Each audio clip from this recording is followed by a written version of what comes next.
Hola, ¿qué tal? Estamos en un nuevo vídeo y en esta ocasión me gustaría comentarte los resultados presentados por la compañía de Nagarro. Nagarro, como sabes, es una empresa que ya he analizado en el canal, una empresa del sector IT, al igual que Accenture, Capgemini, Cognizant, EPAM, Globant, Endava, etcétera. Y esta compañía, pues como puedes ver tras la presentación de resultados, ha caído más de un 4%, de hecho incluso ha llegado a caer hasta los 72,35, como puedes ver, más de un 5%.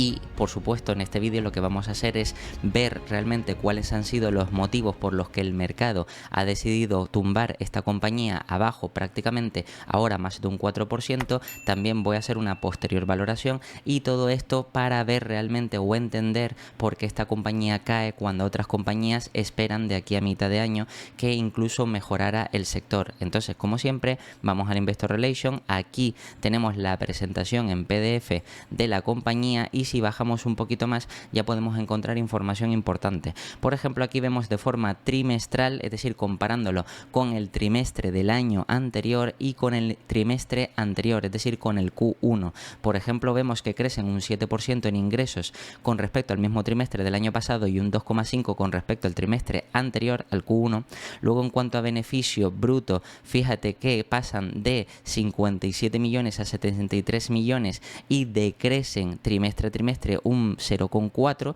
Luego EBITDA ajustado crecen un 22% año sobre año, trimestre sobre trimestre, y decrecen un 9,4%. Luego, de forma geográfica, fíjate que aquí tenemos Norteamérica que crece en un 9%, luego Europa Central crece en un 8%, el resto de Europa decrece un 2,5% y el resto del mundo crece un 11%. Y comparado con el trimestre de este año anterior, el Q1, crecen en todas las áreas geográficas un 2,8, un 1,3, un 5,3 y un 1,8.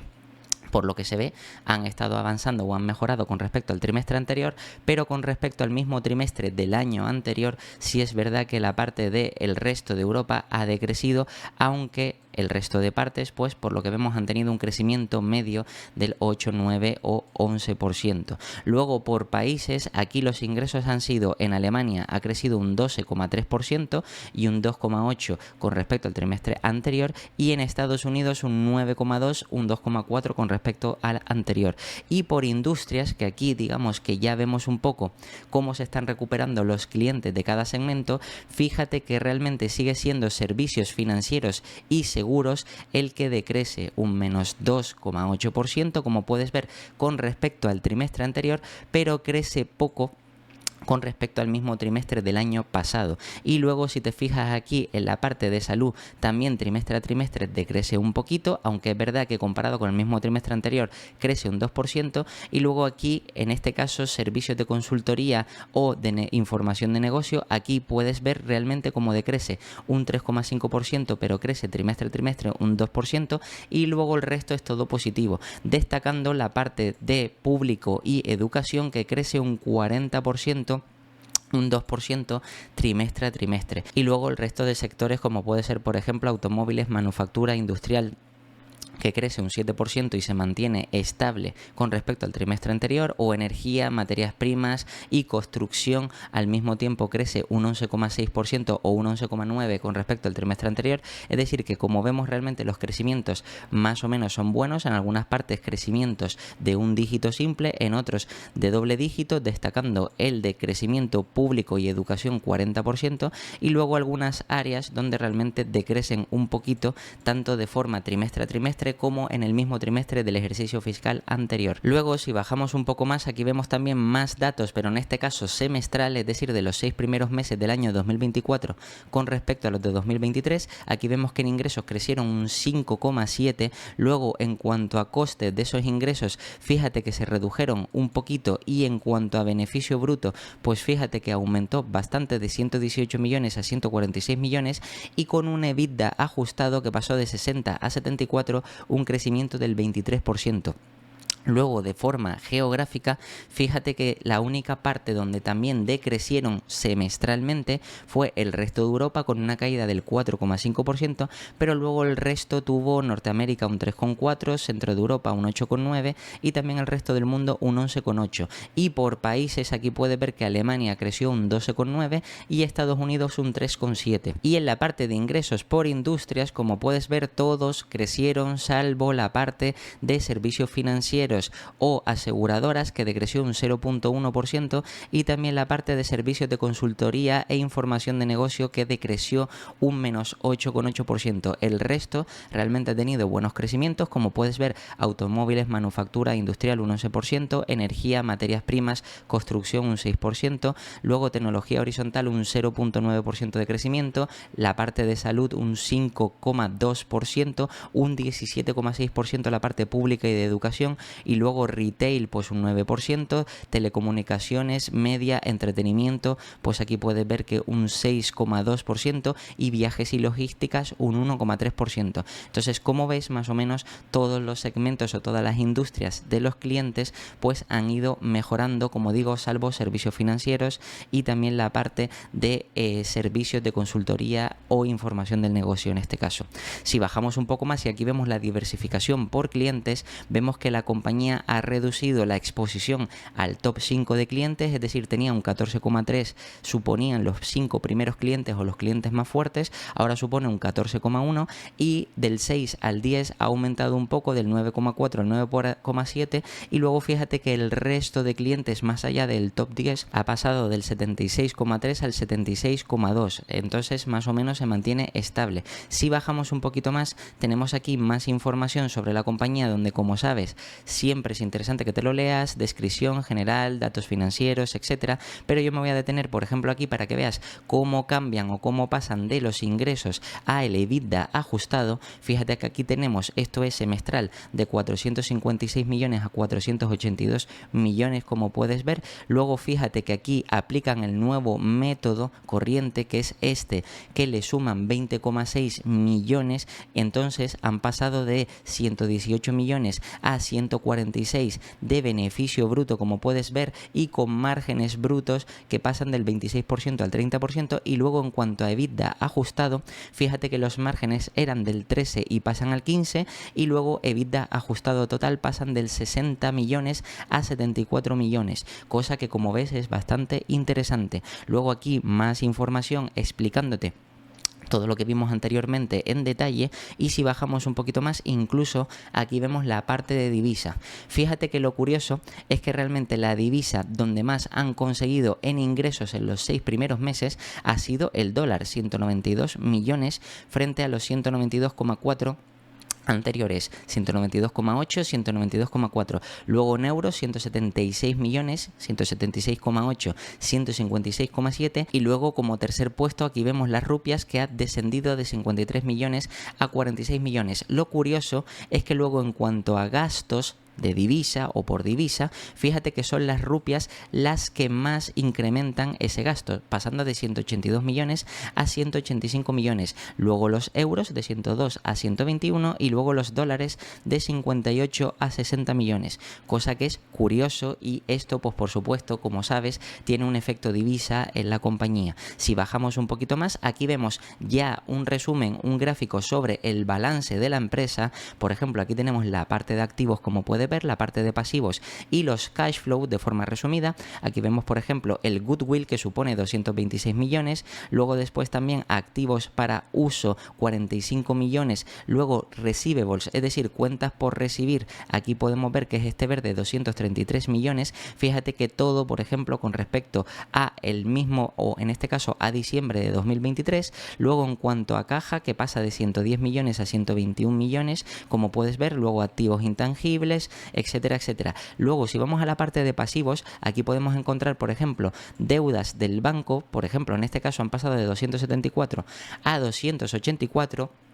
Aumenta la deuda, que es una razón, entre comillas, negativa o que no le gusta al mercado. Luego, al mismo tiempo, deuda para adquisiciones, que podemos verla aquí, que se reduce un poquito, que es la parte gris. Luego, alquileres de 48 millones a 46 millones, que más o menos se mantiene estable, y aquí vemos otro tipo de puntos importantes a tener en cuenta, pero en el cash flow fíjate que ahora es lo interesante, donde ha habido más variación, y es que el año pasado aquí, por ejemplo, destinaron más a la parte de inversiones, es decir, en este caso el cash flow destinaron más a la parte de inversiones 50 millones, pero este año solo han destinado 5 millones, por tanto ha habido una reducción de gastos notorio, o mejor, más que de gastos, salida de efectivo de capital. Y luego al mismo tiempo fíjate que en la parte que han destinado a actividades financieras, fíjate que el año pasado recibieron una entrada de 18 millones, mientras que ahora han destinado 13 millones a la parte de actividades financieras. Y luego digamos que en cuanto al cash flow operativo total, pues el año pasado disponían de 15 millones, mientras que ahora disponen de 27 millones,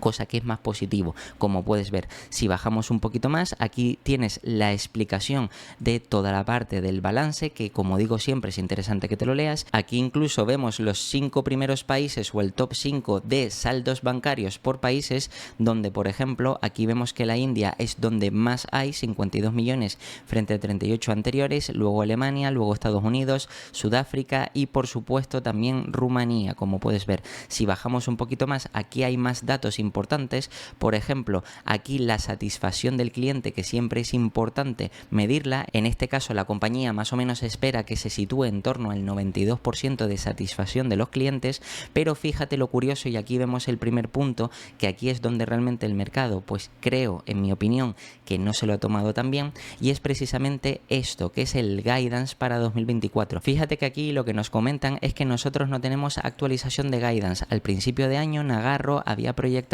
unos ingresos que generaran aproximadamente 1 billón frente a los 912 millones de 2023. Luego al mismo tiempo tenían un objetivo de margen bruto en la región del 31%, esto con el nuevo método, y con el 27% con el método previo anterior de cálculo. Y luego si te fijas, comparado con los márgenes de 2023, que serían del 25,8%. Y luego en cuanto a EBITDA ajustados, ellos proyectaban en cuanto a márgenes de EBITDA pues un 14% en 2024 frente al 13,8% de 2023, y con potenciales adquisiciones que no están incluidas en estas estimaciones. Y luego además el ratio de satisfacción del cliente esperaban que se sitúe más o menos en torno al 92%, como puedes ver,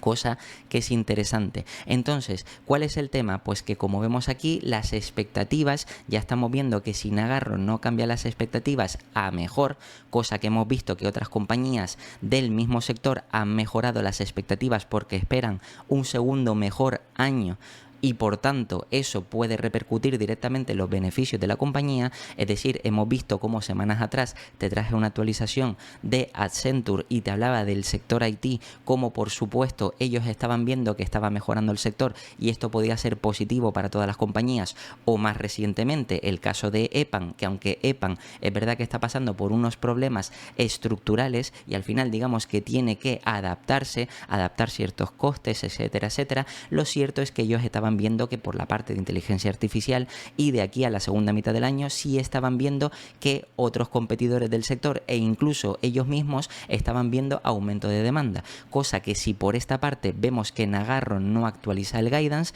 quiere decir que se queda igual, que ojo, no quiere decir que esté mal, porque Nagarro era una de las pocas empresas que esperaba crecer para este 2024.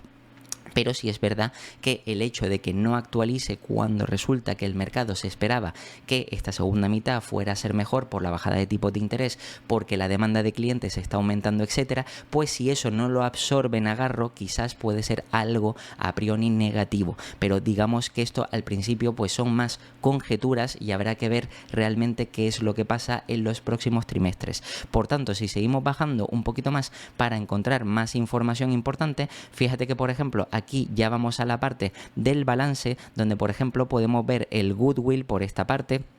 que como sabes todo esto siempre es importante vigilarlo. Inventarios que más o menos aquí como ves pues pasa a nada porque son irrelevantes. En este caso cuentas por recibir de 182 a 208 millones. En cuanto a cash han pasado de 110 millones a 121 millones. Y si bajamos un poco más, aquí vamos a la parte de pasivos donde vemos el total del patrimonio neto. Como puedes ver, aquí lo interesante es ver por ejemplo las deudas, cómo le han aumentado de 268 a 272, luego en cuanto a alquileres de 28 millones a 27 millones, al mismo tiempo aquí vemos otros puntos interesantes. Y aquí en cuanto a deuda corriente también lo interesante es ver por ejemplo alquileres que se reduce de 20 a 19 millones, también aquí una parte de deudas a corto plazo que serían de 6 millones a 5 millones, etcétera. Total, como puedes ver aquí, total de pasivos que pasa de 498 a 501 millones y la suma de pasivos más patrimonio neto, como puedes ver, de 679 a 720 millones. Si bajamos un poquito más, aquí vemos más datos interesantes, como por ejemplo es la parte de la P&L donde está ya desglosado a dónde se han ido los gastos de la compañía. Por ejemplo, aquí vemos los ingresos, como puedes ver, que pasaron de esos 456 a 482 millones. Luego fíjate que tienen otros extras que le entran y al mismo tiempo otros ingresos operativos, pero luego tienen costes de material que les han reducido bastante y luego personal, que como sabes el personal cualificado para este sector pues es importante y hay que remunerarlo bastante bien para poder retener talento. Pues fíjate que aumenta de 318 a 346 millones. Algún caso de impairment, como puedes ver aquí, y gastos operativos que se reducen. Recuerda que lo que te comentaba en el canal es que empresas como Nagarro, en este caso, pues tiene más ventajas de coste, es decir, que se puede permitir de forma más fácil al operar, sobre todo en la India, con ingenieros cualificados, a optimizar costes, entre otras cosas. Total, aquí llegamos a un EBITDA de 58 a 68 millones. Luego fíjate que aquí está la depreciación y amortización, que aumenta también un poquito. Fíjate que luego está el EBIT, que pasa de 42 millones a 49 millones, como puedes ver. Y si llegamos al final, al beneficio neto, pasa de 26 millones a 28 millones, que realmente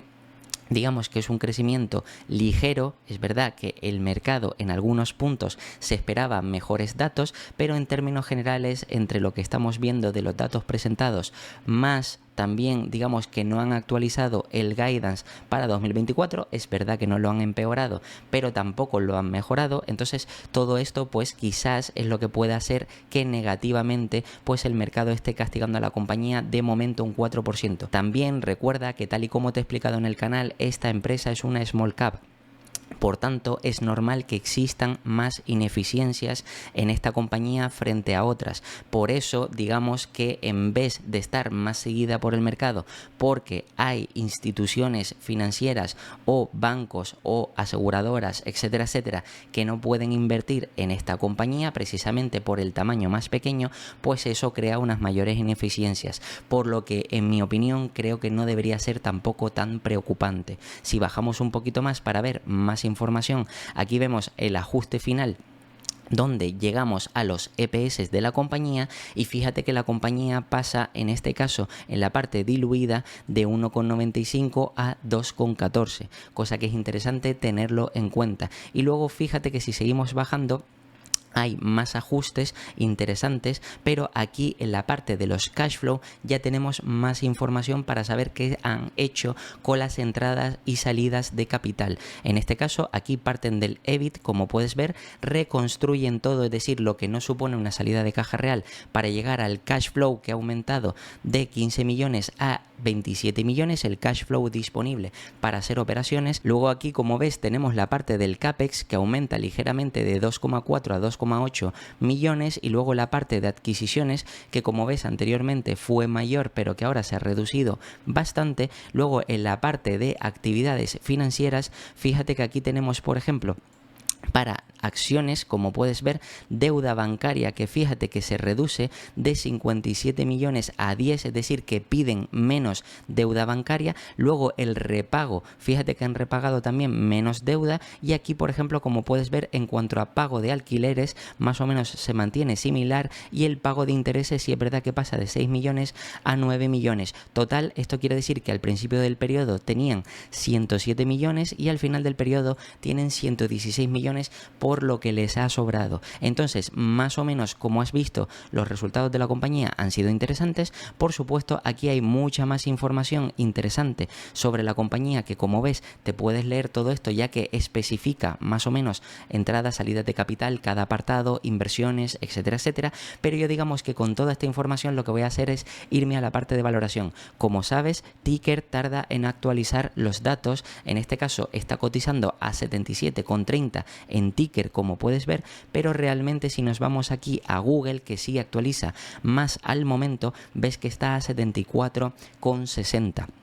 con una caída de aproximadamente, como te decía, el 4%. Por tanto, esto hay que tenerlo en cuenta. La compañía, por ejemplo, lo que nos presenta, y esto es interesante porque se pueden hacer cálculos en base a esto, recuerda que lo que nos presenta realmente es en cuanto a EBITDA. Por ejemplo, nos presenta el EBITDA, es decir, nos presenta el objetivo de EBITDA que puede llegar a conseguir al mismo tiempo que ingresos y todo esto, porque son las expectativas de la compañía. De hecho, si bajamos aquí un poquito más para buscar realmente dónde está la parte esta de el guidance, que está aquí el outlook, pues como puedes ver, por ejemplo, en cuanto a márgenes EBITDA, se espera que sean del 14%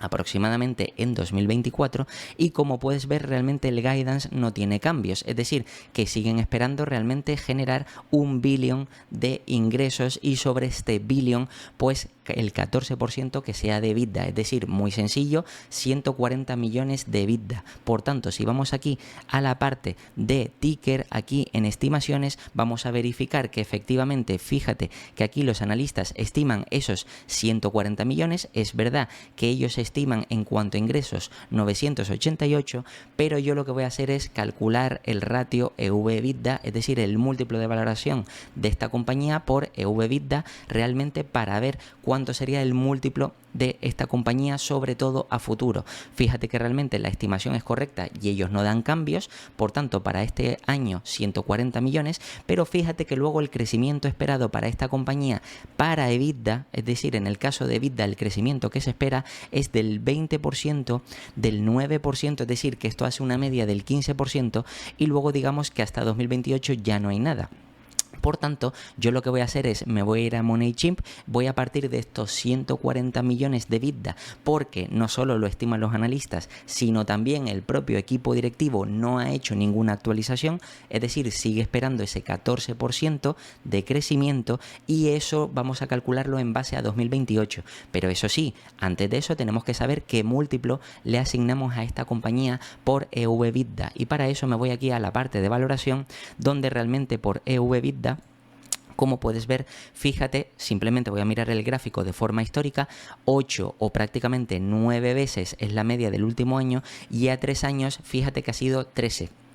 Ahora bien, realmente esta compañía, que sabes que fue una spin-off de Alheier, tal y como te he comentado en el canal, realmente tras esa spin-off, pues realmente vino la parte de 2021 con toda esta distorsión. Realmente estos múltiplos son una locura pagarlas por esta compañía, porque realmente esta compañía, ya te he dicho que por ser una empresa pequeña, desconocida, en la que muchas entidades financieras no pueden acceder, que al mismo tiempo pues no se conoce, no tiene histórico, como puedes ver, solo hasta 2021, y anteriormente estaba dentro de Alheier, por tanto digamos que no hay mucha más información sobre esta empresa. Por tanto, realmente, ¿cuáles serían los múltiplos apropiados para esta compañía? Obviamente, siendo del sector IT, podríamos mirar comparables, otras compañías que cotizan o pueden llegar a cotizar a múltiplos más elevados, pero en este caso recuerda que esta es una compañía small cap, y hasta que no crezca, el múltiplo que se le debe asignar a esta compañía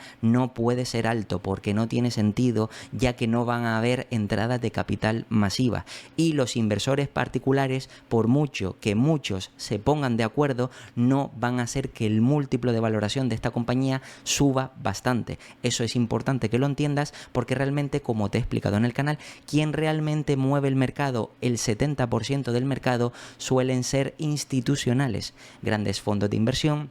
grandes bancos, grandes aseguradoras, etcétera, etcétera. Y si no pueden acceder por tamaño, pues evidentemente no podemos pretender que de repente el mercado pague a lo mejor 15, 16 veces, 18 veces, etcétera. Entonces, ¿qué sería lo razonable para esta compañía? Bien, fíjate que aquí en el rango final de 2023, como puedes ver, o prácticamente en todo 2023, sí es verdad que el múltiplo más o menos se ha estabilizado en torno, podríamos decir, entre las 8 y a lo mejor 10 veces. De media, pues unas 9, 10 veces, como puedes ver aquí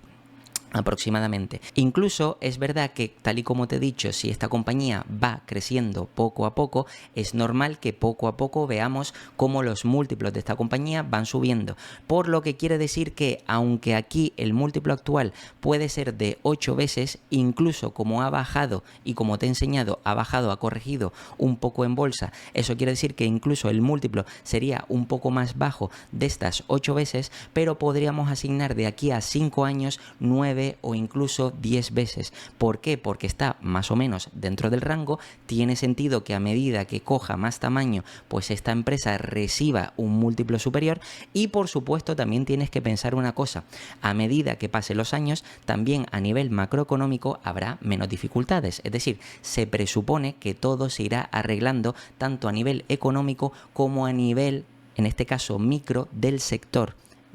IT o de las consultoras IT. Por tanto, incluso podríamos estimar hasta un múltiplo EV/EBITDA que podría ir en torno a las 10, 11 o, si queremos ser un poco más optimistas, 12 veces, pero realmente más de 12 veces yo no le asignaría a esta compañía, y por eso me voy a quedar más o menos con un múltiplo de 10 veces. Entonces, lo que voy a hacer es, en cuanto a estimaciones, me voy a ir aquí a la parte de, como te decía, EBITDA, pero quiero estimar hasta 2028. Por tanto, voy a ir a la página de MoneyChimp, donde aquí voy a calcular realmente cuál sería el crecimiento de EBITDA si yo le parto de estos 140 millones de EBITDA a 5 años, pero le voy a aplicar un crecimiento del 15%. Es decir, para mí, por ejemplo, y esto es una cosa ya particular, yo creo que esta compañía, aunque es verdad que ha tenido un crecimiento en 2022 de 86%, luego fíjate que en 2023 del menos 15%, crecimiento del 4% en 2021, es decir, que más o menos un crecimiento razonable para esta compañía para los próximos años, si va cogiendo cada vez más tamaño, por tanto más cuota de mercado y por tanto también más clientes empiezan a entrar o a coger servicios de Nagarro, pues sí es factible o puede ser factible que esta compañía crezca el EBITDA al 15%, ya 20% o 20 y tantos por cientos, depende.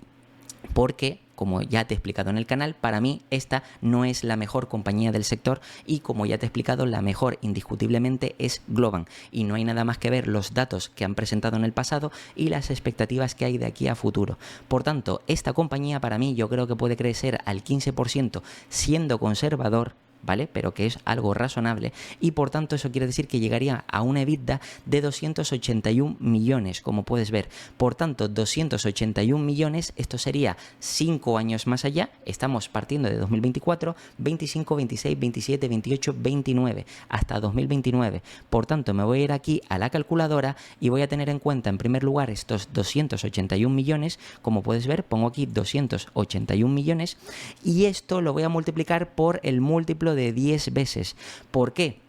Porque aunque está ahora a 8 veces, y es verdad que a medida que mejore la economía, pues se pueda pagar un mayor múltiplo por esta compañía, sí es verdad que estaría dentro del rango de 10, 12 veces, pero yo quiero ser conservador precisamente porque, como te digo, sé y soy consciente de que esta compañía, al ser más pequeña y más desconocida, es más difícil que entre capital en esta compañía, y por tanto incluso habría que esperar más años a que coja un tamaño mayor para que otros grandes fondos puedan empezar a meter capital en esta empresa. Por tanto, esto quiere decir que 281 multiplicado por 10, eso significa que llegaría a un Enterprise Value de 2.810. Entonces, como puedes ver aquí, capitaliza esta compañía a 1.000 millones, 1.023 millones, pero lo que tenemos que mirar es el Enterprise Value, que son 1.217 millones, que eso lo comparamos con los 2.800 millones. Por tanto, como ves, hay como unos 1.600 millones de diferencia, es decir, más del doble, casi incluso triplicar, como estamos viendo. Ahora bien, para ser más exactos, lo que hay que hacer, por supuesto, es ir aquí a la parte de Financial y buscar las acciones en circulación de la compañía, que como puedes ver realmente aquí de forma diluida, 13,50. 13 millones, pues esto quiere decir que esto lo dividiríamos entre los 13,50 millones, pero ojo, para ser todavía más conservador y más exacto, porque aquí estaríamos dividiendo entre el Enterprise Value, recuerda que primero tenemos que descontar la deuda. Por tanto, a estos 2.800 millones les descuento 200 millones de deuda, y esto, ahora sí, los 2.600 lo voy a dividir entre las acciones en circulación, que son los 13,50. Por tanto, esto lo divido entre 13,50 y eso quiere decir que llegaría a un precio objetivo de 193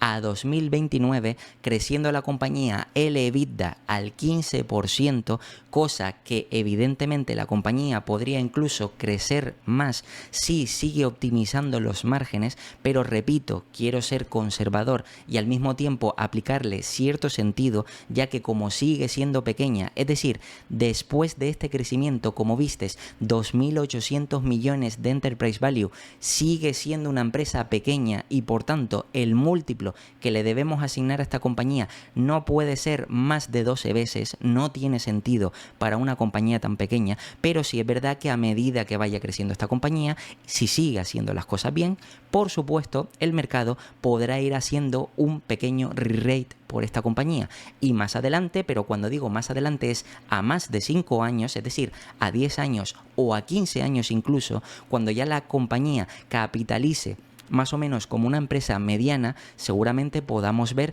cómo el mercado paga por esta compañía 14, 15, 16 veces incluso EV/EBITDA por los crecimientos que tiene, superiores al 15%. Y como ves, el mercado ahora mismo nos la está ofreciendo a 74,40, es decir, con una caída aproximada del 4%, o en este caso ahora mismo justo del 4%, y fíjate que tenemos un upside interesante para pasar de 74 a los 193. De hecho, me voy a ir aquí a la calculadora para ver el retorno, y como puedes ver, aquí voy a poner 74, que es el precio actual, y precio objetivo 193. Como puedes ver, a 5 años puedes ver que tenemos un crecimiento, o tendríamos un crecimiento del 21% anualizado. Eso sí, recuerda que el EBITDA tendría que ir creciendo al 15%, y a lo mejor puede ser que este sector tarde un poco más en recuperarse, no lo sabemos, pero en este caso recuerda que para esta compañía se esperaba que para este año tuviera un crecimiento en ingresos aproximado del 8%, y los próximos años veremos si siguen bajando los tipos de interés y si sigue incrementando la demanda en este sector. Pero de media, crecimiento de EBITDA del 15% y un múltiplo de 10 veces nos ofrecería un 21% anualizado para los próximos 5 años, que como ves es un upside interesante, pero también por supuesto tendrías que tener la parte conservadora, que es probable, ya que por ser una small cap, incluso el mercado de aquí a 5 años puede seguir tranquilamente pagando 8 o 9 veces por esta compañía y tenerla, digamos que infravalorada, hasta que vaya cogiendo cierto tamaño. Por tanto, como ves, esta compañía puede ser una buena idea de inversión, ya que el mercado nos las ofrece a 74 y tiene un enorme potencial a largo plazo. Y nada, esto ha sido todo sobre los resultados de Nagarro, y como siempre te voy a dejar aquí 2 vídeos para que sigas aprendiendo, te puedes suscribir y dejarme un comentario, y nada, nos vemos en el próximo.